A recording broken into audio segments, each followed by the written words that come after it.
Então vamos lá. Sua carteira de investimentos está rendendo pouco? Eu vou tentar te ajudar com 3 passos simples para você conseguir melhorar essa carteira sem precisar fazer muito esforço aqui. Basicamente uma análise um pouco mais complexa. Então o que acontece? Muitos investidores eles acreditam que a carteira deles deveriam estar rendendo bem mais, muitas vezes porque eles não têm noção ou não estão fazendo a comparação adequada, e outros realmente comeram bola, fizeram uma carteira completamente desestruturada, segue uma dica de um cara no YouTube, segue dica de outro cara no YouTube, vai montando um Frankenstein. A maioria das pessoas que trabalham com investimentos não tem a menor ideia do que está fazendo para te surpreender aí, né? Ou muitas vezes está com um assessor ali que também não tem muita noção. Simplesmente a função dele, às vezes, é te produtar. Tem bons assessores, mas a maioria é um delírio. O cara simplesmente recebe uma lâmina todos os dias. Ele não se preocupa com qual a sua idade, qual o seu foco, qual o seu objetivo. Ele simplesmente recebe uma lâmina ali, onde ele tem comissão 2, 3% em cada produto que ele te vende e ele acaba te empurrando esse produto, né? Muitas vezes você pode estar na mão de alguém completamente amador. É isso que a gente vai tentar te ajudar aqui a fazer. A primeira coisa que você precisa compreender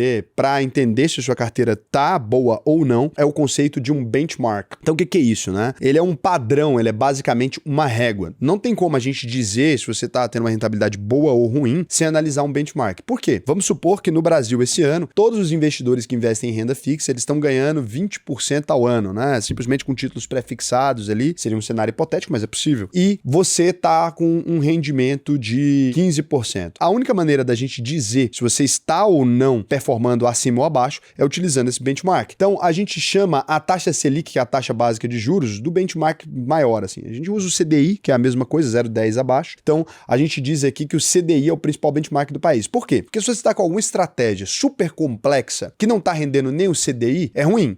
Claro, dentro de um ano específico eu posso tomar 20% de queda e no outro ano eu ter 150% de valorização, que bateu e sobrou do CDI. Estratégias que focam mais em renda variável, elas performam muito mais nesse tipo de aleatoriedade do que outras estratégias. Então, primeira coisa é entender, né, qual que tá a estratégia da sua carteira. Então você vai usar benchmarks diferentes para diferentes partes da sua carteira. Se o CDI, você vai comparar com a parte de renda fixa da sua carteira. Ela está rendendo mais ou menos do que o CDI. E no caso das ações, você vai utilizar para as ações brasileiras, o mercado gosta de utilizar o Ibovespa. Hoje em dia a gente tem agora o nosso índice, né? Tem aí o índice da AUVP11 que a gente criou, né? O IAFD, que você pode utilizar também para fazer a comparação, mas deve ficar mais difícil bater. O Ibovespa é um índice de trader aí, costuma ser batido com relativa tranquilidade. E se você quiser saber quanto você está ganhando acima da inflação, vale a pena usar o IPCA. Se você quiser saber quanto você está ganhando acima da média dos Estados Unidos, vale a pena usar o S&P 500. Então, para cada área da nossa carteira, a gente vai fazer uma comparação com um benchmark específico, beleza? Vários sistemas já fazem isso para você, né? Galera aí usa muito, os alunos da UVP lá, eles têm acesso gratuito ao Kinvo, então muitos deles utilizam o Kinvo, tem gente que vai utilizar todo tipo de coisa. Então aqui, por exemplo, essa é uma carteira teórica mista, né? Você consegue ver aqui que ela tá com um rendimento bem abaixo aqui,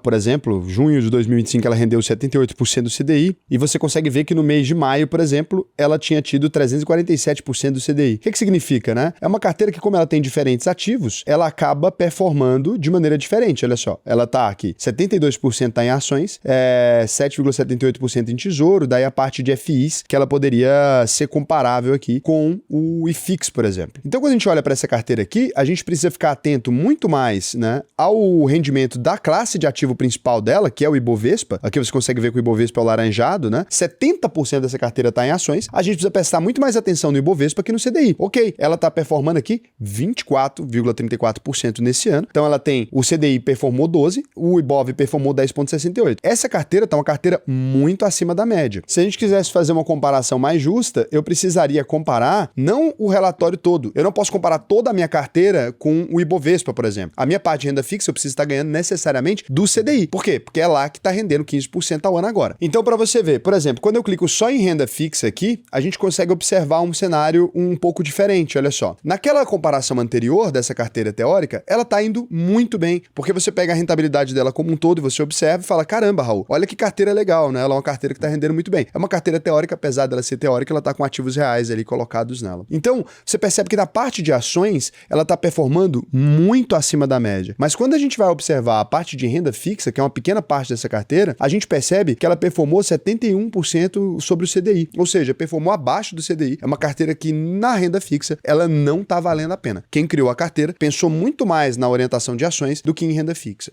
É normal? É normal. Deveria estar com essa discrepância desse tamanho? Não. O que acontece aqui com essa carteira específica é que a pessoa utiliza a renda fixa simplesmente como um mecanismo para rebalancear a renda variável. Então essa pessoa que não está preocupado com a rentabilidade da renda fixa, porque faz parte da estratégia dele, antecipar os títulos e comprar ações que estão mais baratas. É uma carteira de gestão ativa. Não é o meu tipo favorito de carteira, mas para ficar claro aqui que é possível que isso aconteça com a sua carteira. Se você faz gestão ativa, se você encerra os títulos a qualquer custo para poder comprar renda variável, é normal que talvez você esteja com um cenário mais ou menos igual a esse. Essa pessoa, por exemplo, ela tinha diferentes tipos de tesouro. Você percebe que ela antecipou em momentos de crise aqui, ó. E ela conseguiu um bom resultado, né? Em momentos específicos, ela corta os títulos, vende, investe em renda variável a qualquer custo. E ali, essa pessoa tem uma rentabilidade pior na renda fixa, mas tem uma rentabilidade melhor na renda variável. Agora, ela tá performando muito mal a renda fixa. Daria para melhorar muito essa carteira aqui. Para ter esses gráficos aqui, se você é aluno da UVP, é simplesmente entrar lá no Kinvo, né? Existem outros sistemas também que você poderia utilizar para fazer essas mesmas comparações. Agora eu posso fazer também com diferentes sistemas. Você tem o Gorilla, você tem diversos outros sistemas aí. Tem a carteira do Investidor 10 também. Você tem diversos outros sistemas aí. A mesma coisa você vai avaliar com todas as classes de ativos. Se você quiser fazer na mão também, você pode vir aí IFIX, por exemplo. Vou checar quanto que rendeu o IFIX nos últimos 6 meses ou no tempo que eu tenho a carteira. Minha carteira de fundos imobiliários rendeu mais ou menos o mesmo tanto que o IFIX, 10,99. Ou não, minha carteira rendeu menos. Isso aqui também funciona. Existe também das corretoras, você tem ali, a maioria delas hoje já tem um sistema para você comparar. Só que o sistema das corretoras, no geral, eles acabam não importando o custo médio por ação se você mudou de corretora várias vezes e tal. É por isso que eu não gosto tanto do sistema da corretora. Mas, se você usou uma corretora só, se você acompanha tudo por um lugar só, se você preencheu certinho o seu preço médio, a sua corretora vai ter ali bonitinho. Raul,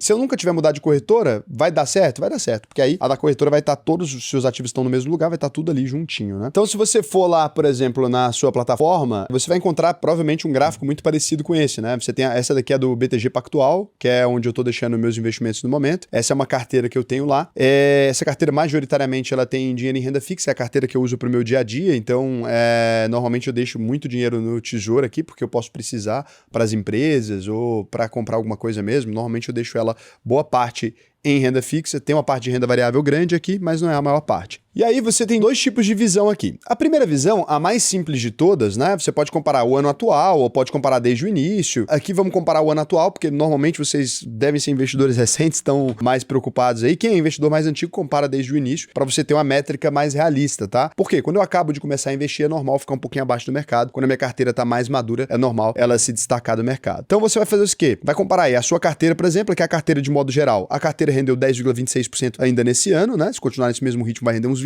O CDI rendeu 6,29%, ou seja, 163% do CDI nesse ano. Muito bom. Você pode pensar assim, caramba, Raul, muito legal. Mas será que a minha parte de renda fixa rendeu mais que o CDI? Acho que vale a pena. Aqui a gente percebe. A carteira de renda fixa, ela rendeu 7,02%, o CDI rendeu 6,29%. Uma palma, né? Então essa carteira, ela tá muito boa. Por quê? A parte de renda fixa dela rendeu mais do que a renda fixa. Você consegue perceber aqui 6,29 contra 7,02. É muito difícil ganhar do CDI quando a taxa de juros está aumentando da maneira que tá, porque tem títulos aqui nessa carteira comprados quando a taxa de juros estava 12. Ainda assim, esses títulos performaram muito bem nesse período de tempo, né? Então a carteira que tá muito bacana no lado da renda fixa. Vamos trocar agora para Ibovespa, por quê? Porque eu tô querendo um índice brasileiro de ações e vamos comparar a nossa área de renda variável com o índice brasileiro de ações. E aí eu posso desativar a renda fixa aqui e deixar só a renda variável. O que a gente percebe? A carteira de renda variável, igualmente, rendeu 132% do Ibovespa. Ou seja, a renda variável até agora rendeu 17,04% contra 12,87% do índice Bovespa de modo geral. Para a maioria das pessoas, você poderia terminar a análise aqui. Então, eu tô ganhando, né, nesse ano da renda fixa, tô ganhando da renda variável em cada área dessa da minha carteira. Significa que tá muito bom. Se eu vier aqui desde o início nessa carteira aqui, eu não vou conseguir fazer uma comparação boa nesse sistema, porque eu não lancei todos os meus investimentos aqui, eu não coloquei o preço médio direitinho. Então ele pega basicamente a minha posição que já existia no BTG Pactual lá de trás, né? Daí aqui ele vai ficar com a rentabilidade, mas tá distorcida, né? Ele vai falar 232% do Ibovespa, a carteira inteira, só que na prática minha carteira rendeu até mais do que isso, só que aqui ele só tá puxando desde 2021, que foi o tempo que eu comecei a ter nossa plataforma independente, depois que entrou pra dentro do BTG, ficou tudo junto aqui, mas tá uma bagunça, eu nunca arrumei direitinho, então não dá pra gente colocar aqui, não dá pra fazer essa análise, por isso que também também. No meu caso aqui, eu vou ter que ficar no ano atual. Então aqui teria terminado a análise para a maior parte dos investidores amadores. O que o investidor que quer se aprofundar mais faria? Ele não ia parar aqui. Ele ia tirar essa visão de mercado e ia para a visão de estratégia. E aí aqui muda tudo. Porque ele vai pegar os títulos dele que estão relacionados à inflação e vai comparar com um benchmark IPCA, por exemplo. Então, os títulos da inflação, IPCA. Ah, beleza. Então, o IPCA foi 2,98. A minha carteira voltada para a inflação, a minha carteira superou bastante, rendeu 8,60 aqui. Os meus prefixados, então, prefixados aqui, comparar agora com o CDI, por exemplo. Será que os meus prefixados bateram o CDI? Por quê? Porque eu quero saber se valeu a pena pegar os prefixados lá atrás. Cara, bateu. Então, estou escolhendo prefixados muito bem. 12,93 contra 6,29 do mercado. Os meus pós-fixados bateram o CDI? Cara, bateram por pouquinho aqui, ó. Essa é que eu tô com a menor diferença, então essa daqui eu tô com mais dificuldade. Ah, minha renda variável bateu o Ibovespa, a gente já tinha feito aqui, não tem muito o que mudar, né? E aqui eu ainda poderia ir para conta de investimento, ainda poderia ir para outras análises ali, mas aqui você consegue perceber que a gente já foi bem. Se fosse para olhar em outros sistemas também, a gente tem como. Talvez você prefira o Gorilla por alguma razão, porque lá atrás a gente ensinou muito o Gorilla, que eu gostava muito dele antes, então era o que eu mais utilizava, né? Essa carteira aqui é a carteira do canal, depois ela parou de ser acompanhada, mas aqui você ainda consegue ver. Vamos aqui pegar ela inteira aqui, por exemplo, olha lá, então você percebe que é uma carteira bem interessante, né? Ela tem uma diversificação completa dos ativos, mas a mesma coisa, a gente precisa comparar a parte de renda variável com renda variável, a renda fixa, preciso clicar só na renda fixa e ver quanto que ela rendeu. Então a gente montaria a mesma análise separada aqui. Raul, depois de fazer todo esse diagnóstico, corrigir o preço médio das minhas posições dentro da corretora, porque é importante que o preço médio esteja atualizado, ou desde sempre usei a mesma corretora, tenho isso tudo certinho, ou pluguei lá no Kim, vou no Investidor 10, lá no Investidor 10 também é muito legal, me deu essa visão, fiz a comparação, eu percebi que de fato a minha rentabilidade está muito abaixo da média do mercado. Minha rentabilidade está metade do mercado, tá? Tipo 70% do mercado. O que eu posso ter feito de errado? Aqui agora é o que a gente vai conversar. Então a primeira coisa é, se na renda fixa você está abaixo do mercado, muito provavelmente você travou sua renda fixa naqueles prefixados lá de trás, se você já existia lá atrás, travou já com aquela ânsia, poxa, eu vou pegar 12% é muito bom, a Selic subiu, aconteceu esse cenário. Você pode rebalancear com títulos novos, né? Começar a colocar prefixados travados a uma taxa maior, pode começar a utilizar mais pós-fixados na sua carteira, você tem que entender qual foi o ponto que você errou, por isso que vale a pena olhar a estratégia para entender qual foi o ponto que você errou.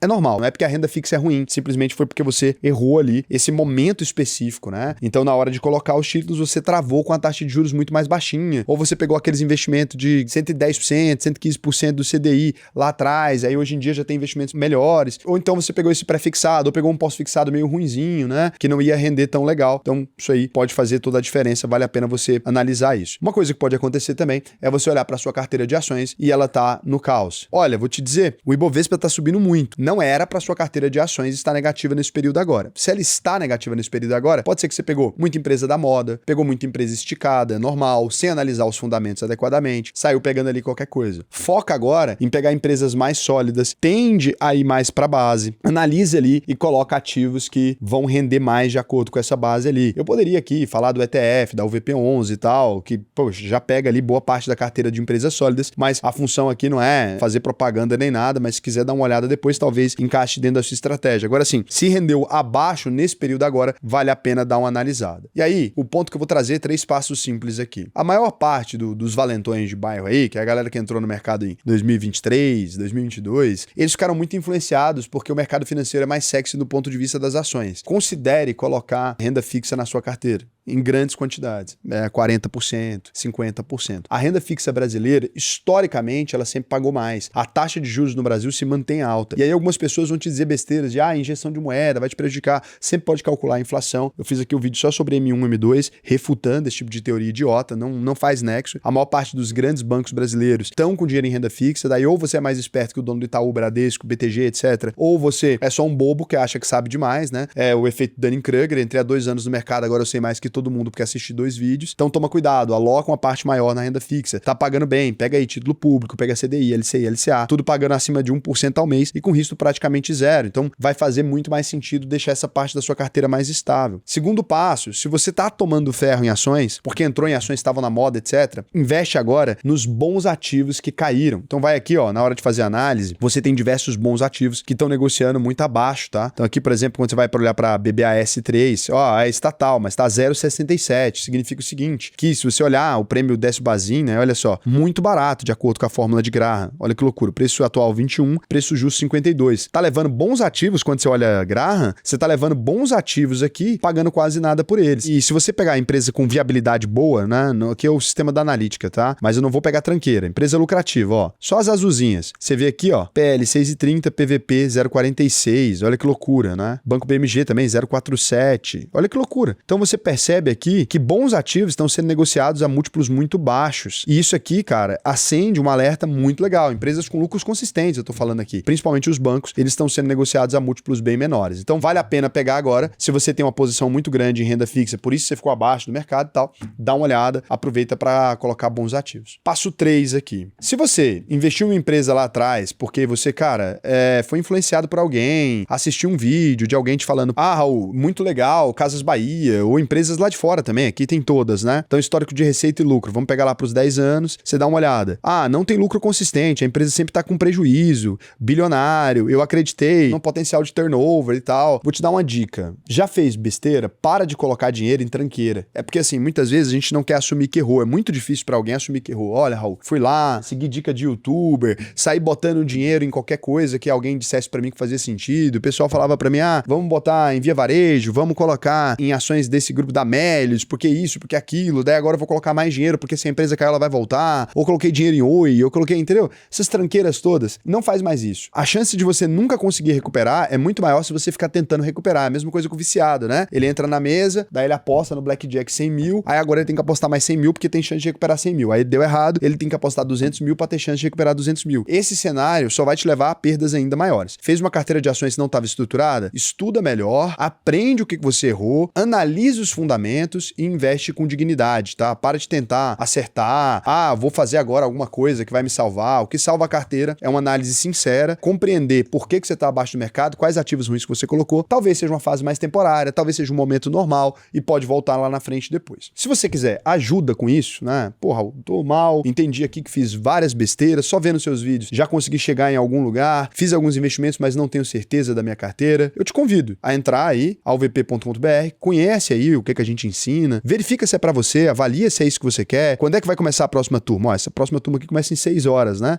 Dá tempo de você entrar na próxima, vai sempre aparecer um reloginho ali mostrando qual é a próxima turma. Depois você clica aqui nesse botão e você vai preencher algumas respostas sobre você mesmo, pra gente compreender, não tem nada técnico de investimentos. Se você for aprovado nesse formulário, eu vou te ensinar a investir no Brasil e no mundo inteiro. Cara, pra fazer o formulário você não paga nada, você só vai pagar alguma coisa se você realmente for aprovado, se fizer sentido, se a gente for conseguir te ajudar. Então preenche. E como funciona o VP, né? Se você entrar e fizer todas as aulas e não gostar, falou assim, Raul, poxa, não é o que eu tava procurando, de certa forma me senti enganado, não era isso, só pedir o seu dinheiro de volta, eu te devolvo, eu não quero ficar com dinheiro de ninguém que não achou o VP legal, que não valeu a pena. A gente trabalha aí com muita ética há mais de 5 anos aqui, né? Você vai ver muita gente fala assim, o Raul é grosseiro, ok, mas nunca vão me chamar de incompetente, né? Todo mundo vai falar, porra, é a mais forte, é a melhor escola, é a consultoria top 1, tudo que a gente compete, a gente entra sempre para ganhar, exatamente pela conversa que a gente tem, pela transparência que a gente tem aqui com o público. Então entra lá que pode valer a pena para você. Eu vou verificar agora se vocês não deixaram nenhuma pergunta interessante aqui. Sulista Bitcoin, ele comentou, mas se a Selic baixar para 2? Ele perguntou isso no Como Se Aposentar em 15 anos. Bom, se eu comecei a investir agora e travei meus investimentos pré-fixados para 5, 10 anos, independente da Selic baixar para 2 ou não, eu ainda teria a rentabilidade estabelecida no período agora. É a mesma coisa, eu tô com títulos rendendo 19% agora. Como assim? Investi 130% CDI, a Selic aumentou, eu tô lá ganhando uma grana. E outra coisa é, a nossa parte de renda variável, ela vai subir imensamente no momento que a Selic é cortada. Se agora o Bovespa tá rendendo 12, 13, cara, na metade do ano, sem ainda a gente ter a Selic mais baixa, se a Selic for mais baixa, as ações vão se valorizar. E essas perguntas partem sempre de uma ignorância. Toma cuidado, porque muitas vezes você acha que sabe de tudo, né? Aí você aprendeu 2, 3 palavras e fala, cara, vou corrigir esse vídeo aqui. Isso acontece muito em vídeo aqui. E aí eu vou olhar, é sempre alguém comentando a besteira. Não foi seu caso, o seu caso foi super respeitoso e tal, mas existe isso. Vocês têm que pensar que, cara, eu não tô aqui, né? Top 1 consultoria do ranking, etc. Trabalho com isso. A gente criou o ETF agora, tem toda a questão. Você não acha que eu vou colocar um vídeo com um erro fundamental desse jeito? Não faz nexo, entende? O que tem aí é muitas vezes uma falta de interpretação de vocês do que eu tô dizendo e às vezes eu posso me expressar mal mesmo. Mas assim, bom comentário, mas não influenciaria em nada na conta que eu fiz ali. Mostrei pra você. Minha rentabilidade histórica nesse vídeo aqui, por exemplo, cresceu 300 e poucos %. E é mais, é porque aquilo lá tá desatualizado. 99 Vitor Souza. usa? Para quem no momento não tem condições de investir na UVP, você indica começar a investir no ETF UVP até conseguir fazer o curso? Cara, a parte de renda variável sim, mas a UVP ensina também muita renda fixa, etc. Então toma cuidado para não alocar todo o seu patrimônio. O UVP aí, ele é um ETF de baixo risco, claro, investe em empresas boas, mas ele tem um risco da renda variável, ele vai oscilar, né? Daqui a pouco vai cair 10%. Então, se o mercado cair, ele cai, não tem o que fazer. Então é importante vocês se lembrarem disso. Rafael Vidal. Raul, ao abrir a carteira do ETF UVP11, percebi que tenho 6 ações que compõem o ETF. Tenho 10 no total até agora. O que por um lado me deixa feliz, porque quer dizer que aprendi alguma coisa com você. Mas aí vem a dúvida. Vale a pena ainda assim comprar o ETF e parar de aportar nessas ações de forma individual? Bom, o ETF ele vai gerir automaticamente esses riscos para você. Você não vai ficar precisando rebalancear a carteira toda hora. Eu acho que pode ser uma estratégia complementar. Agora tem que tomar cuidado, porque se você está investindo nessas empresas ainda, você pode colocar dinheiro novo lá. Mas se você ficar investindo nos dois ao mesmo tempo, você vai ter uma correlação muito grande. Então avalia. Ó, eu vou deixar essas ações aqui quietinhas e vou colocar o novo dinheiro no ETF, mas não fica colocando, nos mesmo banco e comprando dentro do ETF, que é uma dupla exposição, e numa delas, que é no cenário do ETF, você ainda tá pagando taxa de administração para fazer dupla exposição. Aí não tem nexo, né? É importante você avaliar isso. O que é aporte? É um investimento mensal, beleza? O aporte é você investir em alguma coisa todo mês. Tem R$1.000 sobrando todo mês para investir e não sei o que fazer. Bom, aí tem que entrar na UVP, meu lindo. Raul, pergunta sincera, tô entrando na UVP Capital. Se assinar o contrato, para de aparecer propaganda em todas as suas redes? Não para, vou continuar fazendo. Raul, poderia explicar o que é essa taxa de administração do ETF? Eu pago na compra ou preciso pagar constantemente? Não fica pagando, né? Dentro do patrimônio total, tira a taxa de administração. É só isso. Então você nunca vê que você tá pagando, não. Fica lá dentro o dinheiro. Beijo pra vocês, até amanhã.